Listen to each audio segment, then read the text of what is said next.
कल हमने तुगलक वंश के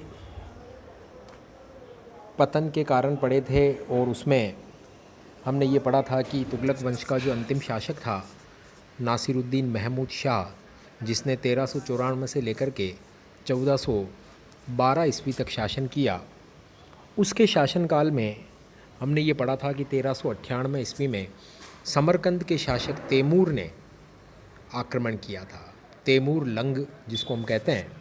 और उसके आक्रमण के दौरान 15 दिन उसने दिल्ली को लूटा और तैमूर के जाने के बाद तैमूर ने अपना जो भारतीय प्रदेश जो उसने जीता था उसमें से लाहौर, दीपालपुर और मुल्तान का इलाका अपने एक सूबेदार खिज्र खां को सौंप दिया। बाद में यही खिज्र खां 1414 ईस्वी में सैयद वंश का संस्थापक बना था, जिसने हिंदुस्तान में 1414 से लेकर के 1450 ईस्वी तक शासन किया सैयद वंश ने। तो अभी हम थोड़ा सा तैमूर लंग के बारे में भी थोड़ा पढ़ लेते हैं, जिसने भारत में 1398 ईस्वी में आक्रमण किया था। तैमूर लंग जो था उसका जन्म मध्य एशिया के ट्रांस आक्सियाना भूभाग के कैच शहर में, जिसको शहर ए सब्ज कहा जाता था, उसमें 1336 ईस्वी में हुआ था। ये तैमूर लंग चगताई तुर्क था। ध्यान दीजिए, बरलास नस्ल की घुरकन शाखा का चगताई तुर्क था, परंतु चंगेज खां से इसका रक्त संबंध ये था, ऐसा वो दावा करता था। तैमूर लंग को इसकी एक उपाधि थी, इसे पृथ्वी पर ईश्वर का कोड़ा कहा जाता था और साहिबे किरान भी इसे कहा जाता था। समरकंद इसकी राजधानी थी। तैमूर लंग ने तुर्की भाषा में, ये चगताई तुर्क था, तुर्की भाषा में इसने अपनी आत्मकथा मलफुजाते तैमूरी या तुजुक ए तैमूरी जिसको कहते हैं वो लिखी थी। तैमूर की मूल तुर्की भाषा में लिखी हुई आत्मकथा का फारसी भाषा में अनुवाद अबू तलीब के द्वारा किया गया। तैमूर के समय का सरकारी इतिहास अगर हम देखें तो शरफुद्दीन अली यज़दी ने जफ़रनामा एक पुस्तक लिखी जो तैमूर के समय का सरकारी इतिहास है। ये जो पुस्तक थी जफ़रनामा, ये तैमूर की मृत्यु के 19 वर्ष बाद प्रकाशित हुई थी। तो शरफुद्दीन अली यज़दी की पुस्तक जफ़रनामा ये तैमूर के समय का सरकारी इतिहास है और तैमूर की मृत्यु के बाद 19 साल बाद ये पुस्तक प्रकाशित हुई थी। तैमूर जो था उसने खैबर दर्रे को पार करके भारत में प्रवेश किया था और 1398 ईस्वी में उसने दिल्ली पर आक्रमण किया। तो दिल्ली का जो शासक था नासिरुद्दीन महमूद, वो गुजरात भाग गया। धन लूटने के उद्देश्य से उसने भारत पर आक्रमण किया। 15 दिन उसने दिल्ली को लूटा और उसके बाद मेरठ, हरिद्वार और कांगड़ा आदि को लूटते हुए वो समरकंद चला गया। कश्मीर के शासक सिकंदर शाह ने भी तैमूर की उस समय अधीनता स्वीकार कर ली थी। तैमूर जब उत्तरी भारत में आक्रमण कर रहा था तो उस वक्त दक्कन के अंदर बहमनी शासक ताजुद्दीन फिरोज शाह था। बहमनी शासक ताजुद्दीन फिरोज शाह था। उस ताजुद्दीन फिरोज शाह ने तैमूर का भारत में स्वागत किया और अपना दूत बाद में तैमूर की राजधानी समरकंद में भेजा। तैमूर ने भी बहमनी शासक ताजुद्दीन फिरोज शाह को पुत्र कहा और उसे दक्षिण का राज्य उपहार में दे दिया। हालांकि ये राज्य पहले ही उसके पास ही था। साथ ही साथ ताजुद्दीन फिरोज शाह को तैमूर ने गुजरात और मालवा का इलाका भी दिया। जाते जाते तैमूर ने क्या किया कि खिज्र खां को, जो उसका एक सूबेदार था, उसको मुल्तान, लाहौर और दीपालपुर का सूबेदार नियुक्त कर दिया। तो ये जो खिज्र खां था ये मुल्तान, लाहौर और दीपालपुर का सूबेदार नियुक्त कर दिया गया तैमूर के द्वारा। तैमूर ने खिज्र खां को दिल्ली भी सौंपा, क्योंकि सुल्तान नासिरुद्दीन महमूद शाह तो गुजरात भाग गया था। लेकिन तैमूर के जाने के बाद और तैमूर की मृत्यु जब 1405 में हुई, उसके बाद सुल्तान नासिरुद्दीन महमूद शाह गुजरात से पुनः दिल्ली आया, तो खिज्र खां दिल्ली से हट गया और मुल्तान, लाहौर और दीपालपुर के इलाके जो उसको तैमूर ने दिए थे वापस वहाँ चला गया।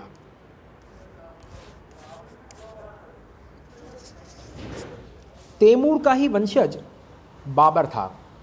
कहा जाता है कि बाबर जो था वो पितृपक्ष की ओर से तैमूर का 5वां वंशज था और मातृपक्ष की ओर से उसकी माता कुतलुक निगार खानम थी, उसकी ओर से वो चंगेज खां जो मंगोल शासक था उसका 14वां वंशज था।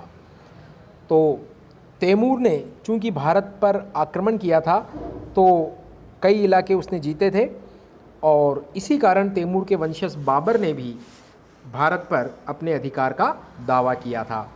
तैमूर के आक्रमण के बारे में ये कहा जाता है कि उसके आक्रमण के समय भटनेर के ऊपर जब आक्रमण किया, हनुमानगढ़ के पास भटनेर के किले में, तो वहाँ की मुस्लिम स्त्रियों ने भी जोहर किया था। भटनेर का उस समय किले का जो शासक था वो कमालुद्दीन था। दिल्ली जब तैमूर ने आक्रमण किया था, दिल्ली में 15 दिन वो रुका। दिल्ली की वास्तुकला से वो बहुत प्रभावित हुआ और अपनी राजधानी समरकंद में दिल्ली के कारीगरों को ले गया। उसके बाद 1405 में जब उसकी मृत्यु हुई तो उसे समरकंद में भारतीय कारीगरों द्वारा बनाए गए मकबरे में दफनाया गया। तो ये तैमूर का एक संक्षिप्त जीवन परिचय आपको बताया। अब जैसा कि मैंने आपको पहले बताया था कि तैमूर ने लाहौर, मुल्तान और दीपालपुर के इलाकों की सूबेदारी खिज्र खां को सौंपी थी और इसी खिज्र खां ने बुखारा का जो शेख था एक जलालुद्दीन बुखारी, उन्होंने खिज्र खां को सैयद कह करके पुकारा था। बुखारा के सूफी संत थे एक शेख जलालुद्दीन बुखारी, उन्होंने खिज्र खां को सैयद कह करके पुकारा था। इस कारण खिज्र खां का जो वंश था वो सैयद वंश कहलाया। खिज्र खां को तैमूर ने एक उपाधि दी थी रैयत आला। खिज्र खां ने दिल्ली की गद्दी पर जब वो बैठा 1414 ईस्वी में, तो भी उसने सुल्तान की उपाधि धारण नहीं की। उसने इसलिए ये उपाधि धारण नहीं की सुल्तान की क्योंकि खिज्र खां स्वयं को तैमूर के उत्तराधिकारी पुत्र शाहरुख का प्रतिनिधि मानता था और भारत से निरंतर कर इकट्ठा करके वो तैमूर के पुत्र शाहरुख को भेजा करता था और स्वयं को उसके अधीन मानता था। इसलिए खिज्र खां ने अपने खुतबे में भी शाहरुख का ही नाम रखा। सिक्कों पर उसने हमेशा तुगलक शासकों के नामों को अंकित करवाया। फरिश्ता कहता है कि तैमूर की खिज्र खां के शासन के अंदर प्रजा प्रसन्न और संतुष्ट थी। उसकी मृत्यु के बाद प्रत्येक युवा, वृद्ध और दास और स्वतंत्र नागरिक ने काले वस्त्र पहनकर शोक व्यक्त किया था। खिज्र खां की जो एक पुस्तक है दरार ए जज्बात, ये उसकी वसीयत मानी जाती है। तो खिज्र खां को तैमूर ने रैयत आला की उपाधि दी थी। खिज्र खां ने कभी भी सुल्तान की उपाधि धारण नहीं की थी।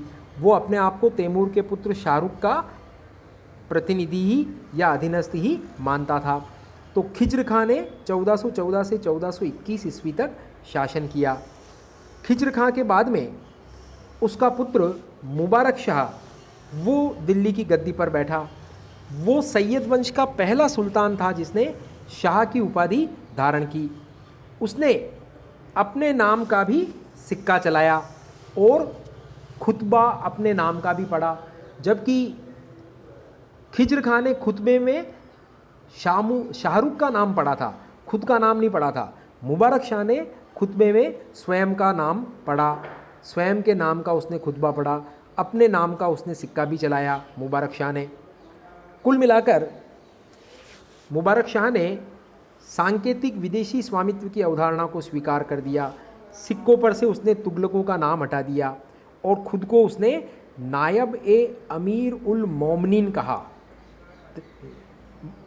मुबारक शाह ने खुद को क्या कहा? नायब ए अमीर उल मोमिनीन। मुबारक शाह के बारे में कहा जाता है कि खिज्र खान ने अपनी मृत्युशैया पर उसे अपना उत्तराधिकारी घोषित किया था।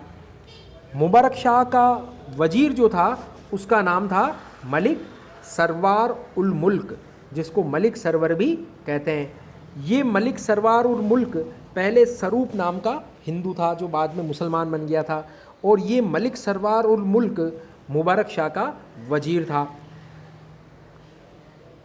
मुबारक शाह के शासनकाल का जो समय माना जाता है वो 1421 से 1434 ईस्वी तक माना जाता है। कहा जाता है कि मुबारक शाह के शासनकाल में उत्तर पश्चिम भारत में खोखर जो नेता था जसरत, उसने सैयद वंश को नष्ट करने का प्रयत्न किया। मुबारक ने जसरत को दबाने के लिए अफ़गान सरदार बहलोल लोदी को नियुक्त किया, लेकिन वह दशरथ के साथ मिल गया, जिसको जसरत भी कहा जाता है। तो जसरत का विद्रोह मुबारक शाह के शासनकाल में हुआ था। मुबारक शाह ने शाह की उपाधि धारण की थी, स्वयं को उसने सुल्तान घोषित किया था, जबकि खिज्र खान ने तो स्वयं को सुल्तान घोषित नहीं किया था। ये थोड़ा अंतर आपको ध्यान में रखना है। फरवरी 1434 में मुबारक शाह का जो वजीर था सरवर उल मुल्क, उसने जसरत की हत्या कर दी। जब वह मुबारक शाह की हत्या कर दी, मुबारक शाह के वजीर सरवर उल मुल्क ने ही मुबारक शाह की धोखे से हत्या कर दी थी, जब सुल्तान मुबारकबाद नमक नगर का निरीक्षण कर रहा था। तो मुबारक शाह की हत्या कैसे हुई? मुबारक शाह की हत्या 1434 में फरवरी महीने में उसी के वजीर सरवर उल मुल्क ने धोखे से उसकी हत्या कर दी थी। मुबारक शाह सैयद सुल्तानों में सबसे योग्य सुल्तान था। मुबारक शाह ने अपने शासनकाल में याहिया बिन अहमद सरहिंदी को शरण दी, और इसी याहिया बिन अहमद सरहिंदी जो प्रसिद्ध लेखक थे, विद्वान थे, इन्होंने मुबारक शाह के शासन के बारे में एक पुस्तक लिखी, तारीख ए मुबारक शाही। मुबारक शाह ने यमुना नदी के तट पर 1434 ईस्वी में मुबारकबाद नगर बसाया। याहिया बिन अहमद सरहिंदी कहता है कि मुबारक शाह ने 17 वर्ष 3 माह और 16 दिन तक शासन किया था। वह एक फरिश्ता के अनुसार वह एक सभ्य राजकुमार था जिसमें अनेक प्रशंसनीय गुण थे। मुबारक शाह के बाद मोहम्मद शाह 1434 ईस्वी में सुल्तान बना। उसने बहलोल लोदी जो उसका प्रमुख सरदार था उसको उसने अपना पुत्र माना और खाने खाना या खाने जहाँ की उपाधि थी। सैयद सुल्तान जो थे वो अपनी राजधानी की शत्रुओं से रक्षा के लिए बहलोल लोदी पर निर्भर थे। आपको पता होगा कि मुबारक शाह ने भी जसरत के विद्रोह को दबाने के लिए बहलोल लोदी को नियुक्त किया था, अफगान सरदार को, और मोहम्मद शाह जब सुल्तान बना 1434 में तो उसने बहलोल लोदी को अपने पुत्र की तरह माना और खाने जहाँ की उपाधि दी। मोहम्मद शाह 1443 ईस्वी में मृत्यु को प्राप्त हुआ। उसके बाद अलाउद्दीन आलम शाह 1443 ईस्वी में गद्दी पर बैठा, जिसने 1450 ईस्वी तक शासन किया। ये अलाउद्दीन आलम शाह सैयद वंश का अंतिम सुल्तान था, सैयद वंश का अंतिम सुल्तान था, और अलाउद्दीन आलम शाह का अपने वजीर हमीद खां से झगड़ा हो गया था। अतः हमीद खां ने बहलोल लोदी को दिल्ली के सिंहासन पर बैठने के लिए बुलाया। अलाउद्दीन आलम शाह ने देखा कि दिल्ली में मेरी स्थिति कमज़ोर हो गई है, तो वो बंदायूं चला गया और मुल्तान के शासक बहलोल लोदी को उसने स्वेच्छा से दिल्ली की गद्दी सौंप दी। तो स्वेच्छा से दिल्ली सल्तनत की गद्दी को त्याग करने वाला प्रथम जो सुल्तान था वो था अलाउद्दीन आलम शाह। ये अलाउद्दीन आलम शाह सैयद वंश का अंतिम सुल्तान था जिसने 1451 ईस्वी में स्वेच्छा से अपनी गद्दी बहलोल लोदी को सौंप दी और स्वयं बदायूं चला गया। और बदायूं में ही 1476 ईस्वी में उसकी मृत्यु हो गई। उसके बाद जब बदायूं में जब उसकी मृत्यु हो गई अलाउद्दीन आलम शाह की, तो जौनपुर का जो शासक था हुसैन शाह शर्की, उसने बदायूं को अपने अधिकार में कर लिया। तो इस प्रकार सैयद वंश का जो अंतिम शासक था अलाउद्दीन आलम शाह, उसका शासन स्वेच्छा से गद्दी छोड़ने से हुआ। 1450 ईस्वी में उसका शासन समाप्त हुआ और अब दिल्ली पर लोदी वंश का शासन शुरू हो गया 1451 ईस्वी से। लोदी वंश में बहलोल लोदी ने 1451 से 1489 ईस्वी तक शासन किया। उसके बाद सिकंदर लोदी ने 1489 से 1517 ईस्वी तक शासन किया और उसके बाद इब्राहिम लोदी ने 1517 ईस्वी से लेकर के अपनी मृत्यु अर्थात पानीपत के प्रथम युद्ध में बाबर के साथ 21 अप्रैल 1526 को लड़ते हुए इब्राहिम लोदी मारा गया। तो इब्राहिम लोदी का शासनकाल 1517 से 1526 ईस्वी तक चला। तो वो दिल्ली का अंतिम सुल्तान था इब्राहिम लोदी, जो युद्ध स्थल पर मारा गया था बाबर के हाथों। इसके बाद दिल्ली पर सल्तनत काल का शासन समाप्त हो गया और मुग़ल काल की शुरुआत हो गई। मुग़ल वंश के जो शासक थे, संस्थापक थे, वो था बाबर, जिसने पानीपत का प्रथम युद्ध जीतने के बाद में दिल्ली में मुग़ल वंश की स्थापना कर दी। बाबर ने सुल्तान की उपाधि लेने के बजाय बादशाह की उपाधि ली। सुल्तान और बादशाह में एक बहुत बड़ा अंतर होता है, इसकी चर्चा हम पहले कर चुके हैं। सुल्तान जहाँ अपने आप को खलीफा का अधीनस्थ मानता था और अपने सुल्तान के पद की जो वैधता का जो पत्र होता था वो खलीफा से प्राप्त करता था, लेकिन बाबर ने सुल्तान की उपाधि न लेकर के बादशाह की उपाधि ली। बाबर का ये मानना था कि मैंने जो राज सत्ता प्राप्त की है वो खलीफा के कृपा से प्राप्त नहीं की है, मैंने अपने बाहुबल से सत्ता प्राप्त की है। अतः वह खुतबे में प्रथम 4 जो शुरुआती खलीफा थे इस्लामी दुनिया के, अबू बकर, उमर, उस्मान और अली, इन चारों को ही वो मान्यता देता था। अपने समकालीन खलीफाओं से बाबर ने कभी भी अपनी गद्दी का स्वीकृति पत्र प्राप्त नहीं किया। वो स्वयं को खलीफा का अधीनस्थ भी नहीं मानता था बाबर, इसलिए उसने बादशाह की उपाधि ली, न कि सुल्तान की। बादशाह का मतलब ये होता है कि सर्वोच्च संप्रभुता संपन्न शासक, सर्वोच्च संप्रभु संपन्न शासक, अर्थात जो किसी का अधीनस्थ नहीं हो, खलीफा का भी अधीनस्थ नहीं हो। तो 1526 में ये मुग़ल वंश की शुरुआत हो गई बाबर के द्वारा लोदी वंश के पतन के साथ। तो ये लोदी वंश का भी हम थोड़ा सा अध्ययन करेंगे, जो 1451 में बहलोल लोदी के दिल्ली की गद्दी पर बैठने के साथ आरंभ हुआ। लोदी वंश 1451 से 1526 ईस्वी तक चला। इसका संस्थापक बहलोल लोदी था। बहलोल लोदी के बारे में हम पढ़ चुके हैं कि अलाउद्दीन आलम शाह जो सैयद वंश का अंतिम शासक था, उसने स्वेच्छा से गद्दी बहलोल लोदी को 1451 में सौंप दी। ये बहलोल लोदी पहला अफगान शासक वंश था बहलोल लोदी का, जिसने दिल्ली पर क्या किया था, शासन किया था। इसके बाद दिल्ली पर दूसरा अफगान राज्य 1540 में शेर शाह सूरी ने स्थापित किया था। हुमायूं को कन्नौज के युद्ध में हरा करके, कन्नौज और बिलग्राम के युद्ध में हरा करके 1540 ईस्वी में शेर शाह सूरी ने वापस अफगान राज्य की स्थापना की, मुग़ल शासक हुमायूं को खदेड़ करके। तो दूसरा अफगान राज्य जो हिंदुस्तान में स्थापित किया था वो 1540 में शेर शाह सूरी ने किया था, और प्रथम अफगान राज्य जो भारत में स्थापित किया था वो बहलोल लोदी ने 1451 में किया था। अब लोदी वंश आखिर था क्या? तो लोदियों के बारे में कहा जाता है कि वो अफगानिस्तान के गिलजई कबीले की शाहू खेल शाखा से संबंधित थे। कौन सी शाखा से? शाहू खेल शाखा से संबंधित थे। ये समस्त लोदी जो थे मूल रूप से घोड़े के व्यापारी थे, और अफगान शब्द की उत्पत्ति फारसी से हुई है, जिसका अर्थ होता है वैसे रोना। फारसी इतिहासकारों ने बहलोल लोदी जब गद्दी पर बैठा तो उस वक्त कई सारे अफ़गानिस्तान से हिंदुस्तान की तरफ आए। तो बहलोल लोदी के काल में अफ़गानों का भारत में बड़ी मात्रा में जो आगमन हुआ, उसकी तुलना फारसी इतिहासकारों ने चींटियों एवं टिड्डियों के दलों से की है। भारत में अफ़गानों को महत्व देने वाला पहला जो सुल्तान था वो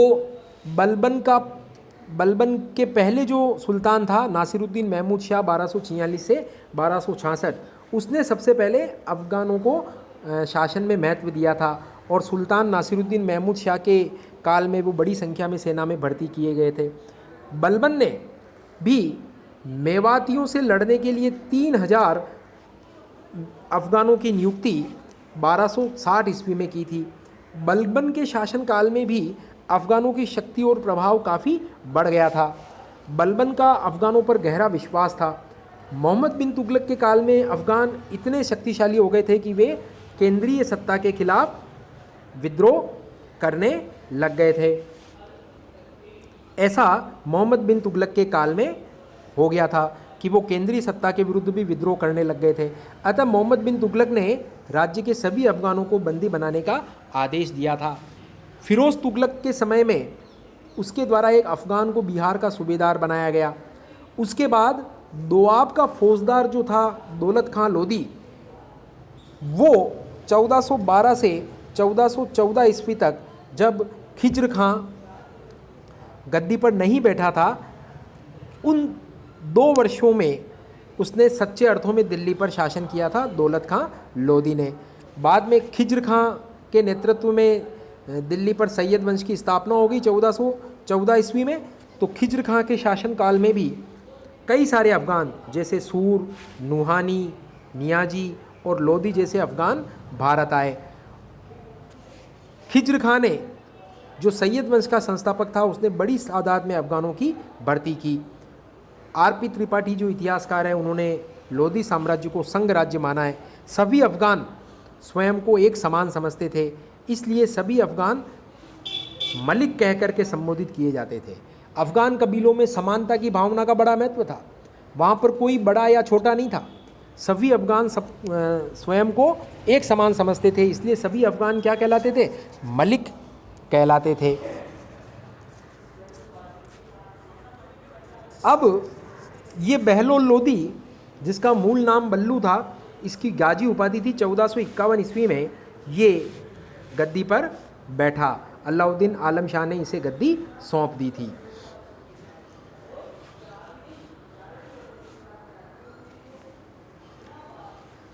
बहलोल लोदी जो था, उसने 1451 से 1489 तक उसने शासन किया। इसका आरंभिक नाम था बल्लू।